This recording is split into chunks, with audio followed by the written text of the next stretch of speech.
Bonjour, bonjour. Donc aujourd'hui, nous allons papoter un petit peu autour de Star Trek Strange New World, l'épisode 5 de la saison 3. Donc moi, je m'appelle le Cyborgien et si je fais ces vidéos, c'est pour essayer de communiquer un petit peu, partager un petit peu de ma passion. Donc épisode 5 de la saison 3, intitulé À travers le prisme du temps. J'aime bien le titre parce que ça veut tout et rien dire. Parce que alors, voyons le postulat. La quête de Chapel et Corby pour découvrir la prochaine étape de l'évolution humaine conduit Enterprise sur une planète où d'anciennes ruines cachent un mystère plus profond et un secret terrifiant. Ouais, alors jusque-là, ça sent Star Trek TOS de série classique à plein nez parce que il y a un mystère bizarre sur une planète, on envoie Enterprise et quelques membres d'équipage l'étudier, l'analyser. Jusque-là, rien de nouveau sur le soleil, c'est la situation banale par excellence, c'est le début de l'épisode de Star Trek Lambda. Et c'est le genre de concept, ce genre de postulat qu'on s'attend à avoir quand on regarde un épisode de Star Trek.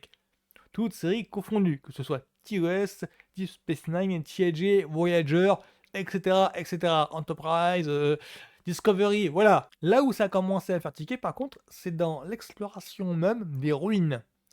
Car là, j'ai plutôt pensé à du Indiana Jones qu'à du Star Trek. Je m'explique. Je ne vais pas vous faire l'insulte de vous présenter Indiana Jones. Disons simplement que notre aventurier était connu pour démanteler les pièges laissés par les indigènes du coin pour protéger les reliques. Ceci pour expliquer pourquoi est-ce que les reliques en question étaient intouchables pendant tant d'années. Bah là, cette semaine avec Star Trek Strange New World, c'est pareil. Il y a des ruines qui sont réputées introuvables, mais qui, selon certaines légendes, ben, il y aurait un mystère, un secret à percer, ben là, quand il débarque, là, bingo, pareil, il y a un système qui s'enclenche. Ça m'a fait penser à du Indiana Jones pur jus. Oui, parce que sans trop raconter, grosso modo, l'acte central de cet épisode-ci repose sur.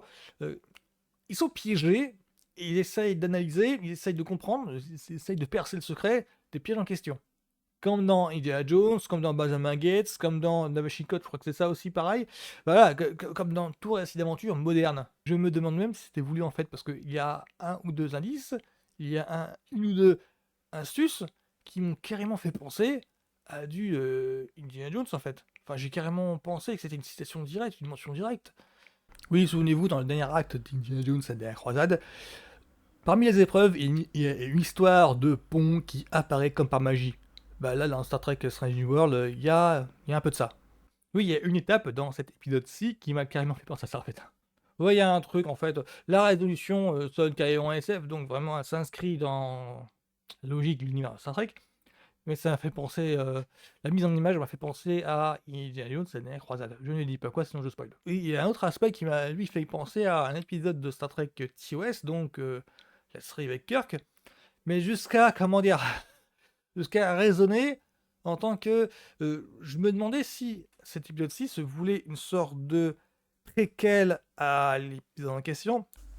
Je pense à Charlie X, qui est le deuxième épisode de la première saison de Star Trek TOS, dans lequel on voit un jeune ado, Charlie Evans, qui est donc le rescapé, le survivant d'un conflit. Il se trouve en fait que cet adolescent, en se baladant au sein de l'Enterprise, développe quelques capacités psychiques. Oui, dans les grandes lignes, dans cet épisode-ci, il y a un membre de l'équipage qui se retrouve blessé au cours de cette expédition, il est donc rapatrié dans l'Enterprise, où il est soigné, et il développe certaines capacités qui le font se rebeller dans le vaisseau. Et tout le moment où il est où tout le monde est à sa poursuite, ça m'a curieusement fait penser à Charlie X. Ouais, c'est que la résolution de cette intrigue-là, de cet épisode-ci, par rapport à ce que l'on sait de Charlie X, ça ne colle pas. Du coup, qu'est-ce que j'en ai pensé de cet épisode-ci? Alors, le titre est alambiqué, et ça fait son charme. Même moi, le problème, quand j'ai vu le titre, je pensais que ce serait un pur délire serial dans la veine de TOS. Alors, c'est un peu le cas, je dois l'avouer, parce que le côté on s'inspire de Indiana Jones, oui, bon, bah, du coup, on est en plein dans le serial. Parce que normalement, dans Star Trek, c'est ça. Il y a beaucoup d'analyses sur comment fonctionne l'espèce extraterrestre, enfin le peuple extraterrestre. Il y a plus d'analyses sur ça, que ce soit Spock, McCoy ou Kirk. Quand ils sont piégés comme ça, ils essayent de penser d'une manière de comment pense l'autre en fait. quelle est la logique du piège? Ils se sentent pas piégés, genre, c'est injuste, on est victime d'injustice. Non, ils essayent de comprendre quel est le sens du piège. Je pensais que ça allait être ça. Je pensais que ça allait déboucher sur ça. Et en fait, heu, d'où ma déception, c'est vraiment pas le cas. Ils essayent juste de comprendre, mais ils sont victimes de quoi au juste? Et du coup, ça désamorce totalement la réflexion, trickienne. Ouais, parce que du coup, on se retrouve dans une situation où nos héros sont pris au piège et doivent, s'ingénier ou doivent montrer plein d'ingéniosité pour essayer de se libérer du piège dans lequel ils sont pris. Du coup, ils doivent essayer de comprendre, mais attends, ça fonctionne comment? Le dispositif, il fonctionne comment? Ça marche à partir de quoi? De quel principe est mis en cause? Oui, ça c'est ouais, ça c'est à fond le serial ça, pour savoir de quelle manière ils vont se libérer.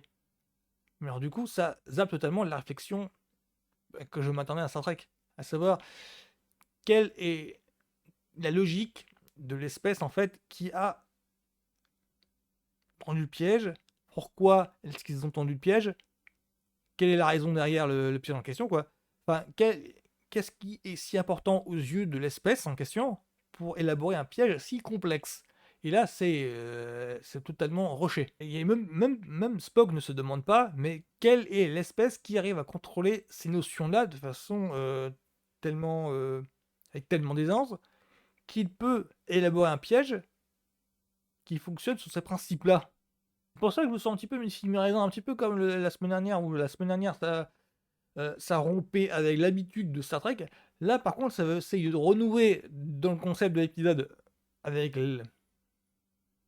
le postulat de Star Trek, c'est-à-dire des membres d'équipage qui explorent quelque chose, un territoire inconnu, quoi. Star Trek, c'est l'exploration avant tout. Donc, sur le papier, ça, ça pue le Star Trek, mais dans l'exécution, euh, pas trop. Il manque un truc, il manque un piment, il manque, voilà, il manque de pinceau ou quelque chose, de réflexion. Ouais, cette semaine, je dirais juste que, je dirais pas c'est flamboyant parce que quand même, ça manque d'ampleur. Je dirais pas non plus que c'est exotique. L'exotisme, en fait, c'est ce qu'on attend d'un serial. Parce que c'est enfin, c'est comme Tristouné, quoi. Parce que tous les épisodes entiers, ça fonctionne comme une sorte de huis clos. Ils sont piégés dans le lieu. Enfin, le lieu, c'est une grotte. Donc, en cela, c'est. Bah, ouais, les cyniques diront qu'ils sont coincés dans un décor en quatre pattes. À la Stargate. Ça, c'est les plus cyniques diront ça. Disons que c'est Rotor, on va dire. Parce que les pièges font vraiment style Indiana Jones, Benjamin Gates, fatigué. C'est comme si les scénaristes, en fait, c'est comme si les scénaristes savaient pas quoi faire et qu'il fallait remplir, en fait, encore 2-3 minutes de pièges.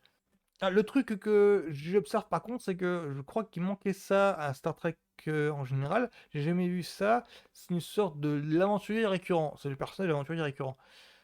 Parce que je crois que c'est Kirby qui s'appelle, et c'est lui qui amène en fait l'équipage, ou l'Enterprise, ou Pike enfin en général, à s'intéresser à la planète en question.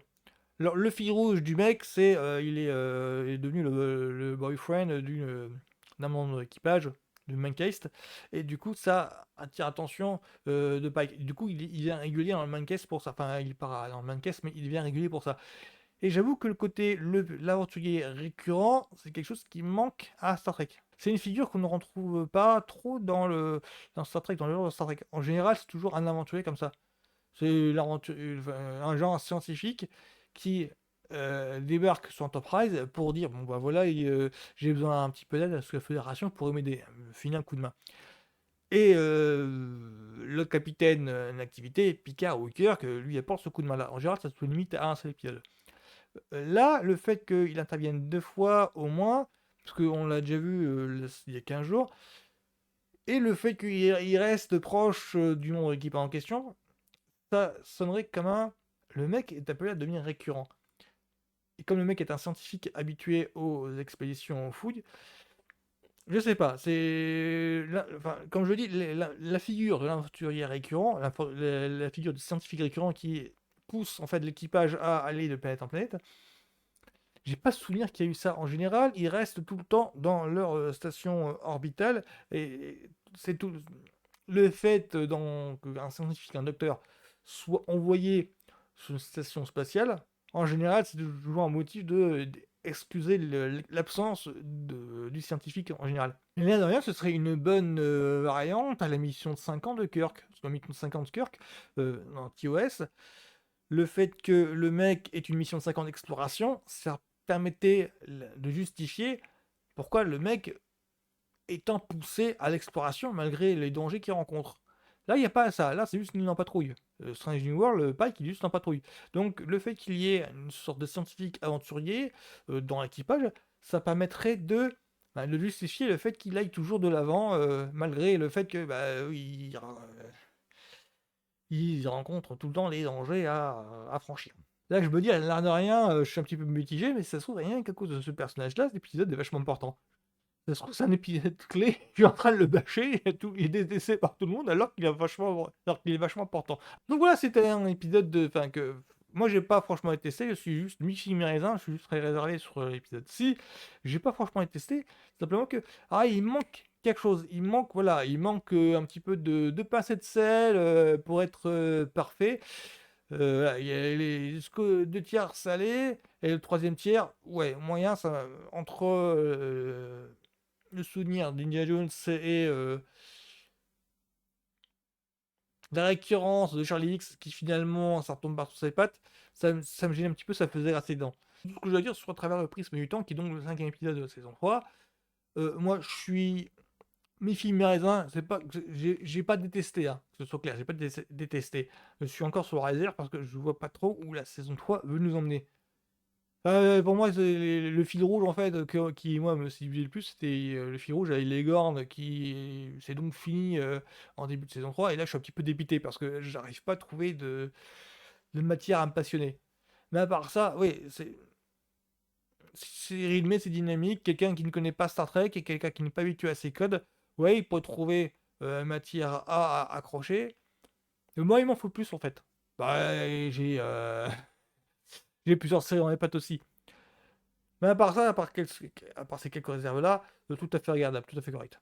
Donc voilà, ce sera tout pour moi sur donc Star Trek Strange New World à travers le prisme du temps.